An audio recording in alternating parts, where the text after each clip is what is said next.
You ever get the feeling that something big is falling apart but nobody wants to admit it? That's where the motorcycle world is right now. Behind the glossy brochures and nostalgic branding lies a storm of collapsing sales, factory shutdowns, and disappearing parts. And the brand at the bottom of this list might just shock you. Because it's not just in trouble, it's on the edge of extinction. Let's start with the brand that once was American motorcycling, Harley-Davidson. For decades, this name meant attitude, brotherhood, and the roar of freedom. But in 2025, that roar doesn't shake the streets anymore. It just echoes off empty showrooms. Harley didn't just sell bikes, it sold an identity. And for a while, that identity was untouchable. But now, it's out of reach, literally. Entry-level models that were once designed for working-class riders now push past $17,000 after fees and markups. The top-tier touring bikes? Some cross $40,000. You're not just buying a Harley, you're financing a lifestyle inflation can't justify. And while the price went up, the progress didn't. While brands like Honda and Yamaha embraced modern tech, liquid-cooled engines, digital displays, advanced safety systems, Harley clung to the same old air-cooled platform like it was a sacred relic. The Milwaukee 8 engine still powers much of their lineup, and it hasn't meaningfully evolved in years. It sounds great, sure. But performance-wise, you're paying top dollar for tech that feels a generation behind. Harley's attempt at electric, the Livewire, should have been a revolution. Instead, it was a $30,000 swing and miss that barely sold. They quietly spun it off into its own brand, hoping nobody noticed the flop. And here's the real problem. The people Harley built its empire on? They're aging out. New riders aren't buying into the bandanas and chrome image. They want flexibility, tech, and affordability, none of which Harley is delivering right now. Even when they showed a spark of innovation with the Revolution Max engine in the Pan America and Sportster S, they left those models stranded in a lineup still drenched in nostalgia. Instead of using them to transform the brand, Harley just parked them beside the past. The result? A brand selling rebellion like a costume and charging luxury prices for the illusion. On number 5, we've got a brand that pulled off one of the most impressive comebacks in motorcycle history, and now it's starting to slip. Indian Motorcycles didn't just return from the dead. It came back swinging. Refined cruisers, aggressive street fighters, and a heritage strong enough to rattle Harley's grip on the throne.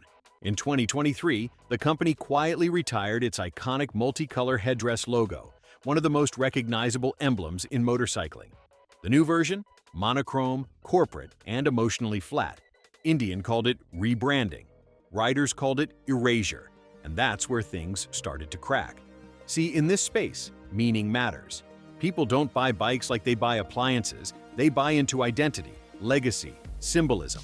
And when a brand that's built on nostalgia and storytelling decides to rewrite the script mid-sentence, it sends the wrong message. The backlash was immediate. Forums exploded. Longtime loyalists called it betrayal, and younger riders didn't know what to make of it. Suddenly, a company that once felt fearless started to look, unsure of itself. And here's the bigger issue. Indian still doesn't have the infrastructure to coast on brand power. Its dealer network is limited, its support system is inconsistent, and its parts pipeline is sluggish in too many regions. You can't scale a premium brand if riders don't know where to go when something breaks. Even the bikes are stuck in limbo. The FTR and Scout lines appeal to a younger, sportier audience, but the marketing still leans heavy on old-school Americana. It's trying to be everything and landing nowhere. The danger isn't in the bikes, it's in the silence. Indian's losing loyalty, not sale sheets. And if it doesn't find its voice soon, it'll be a brand with no believers left. So, at number 4, we've got KTM, a brand that used to be synonymous with raw aggression, precision engineering, and off-road dominance. For years, KTM was that no-nonsense brand that didn't do comfort, didn't do compromise, it just built bikes that begged to be ridden hard and fast. But in 2025, that firepower is starting to flicker. Here's the reality. KTM pushed too fast. New models, overproduction, risky bets. But when the market slowed and costs surged, KTM didn't just skid, it slammed into a wall. In late 2024, its parent company, Pure Mobility AG, filed for self-administration. That wasn't a pause, it was a corporate mayday. Layoffs hit hard, Development was frozen, and factories were forced to scale back just to stay alive. And it's not just internal. KTM's once loyal dealers are now stuck with floors full of inventory they can't move, while supply chain issues keep basic parts and updates lagging months behind schedule. Even longtime fans are questioning whether the brand can deliver the support that high-performance riders expect. What makes this collapse so brutal is that KTM actually had the hardware. These bikes weren't the problem. It was the reckless push to scale without thinking long-term. They relied heavily on their partnership with Bajaj for production muscle, and once that relationship cooled off in 2021, the cracks started showing fast. KTM gambled on volume, on racing pedigree, on global dominance, and now they're paying for it with slashed budgets, lost trust, and a brand that feels less fierce and more fragile by the day. Now, at number 3, we're not just talking about a collapse, we're talking about betrayal. Norton Motorcycles isn't struggling because it failed to modernize or couldn't compete. It's here because it burned everything down from the inside. Once a crown jewel of British engineering, Norton had all the ingredients for a legendary revival: a historic name, passionate riders, and a golden opportunity to rise alongside Triumph and BSA. But then came Stuart Garner, the man who promised a comeback and delivered a disaster. Under his watch, Norton became a mess of false promises, misused pension funds, and bikes that were either delayed, defective, or flat out didn't exist. People placed deposits and got nothing. Employees showed up to locked doors, and the few bikes that did roll out, many couldn't even pass basic inspections. By 2020, the damage was so deep it made headlines. Garner was gone, lawsuits flew, and the brand was left in pieces.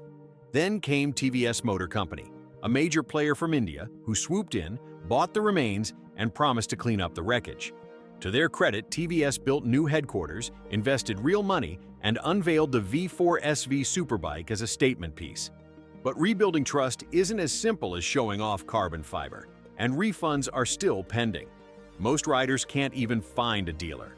So if you value stories like this, the kind no one else is telling, take a second, hit subscribe, and stick around.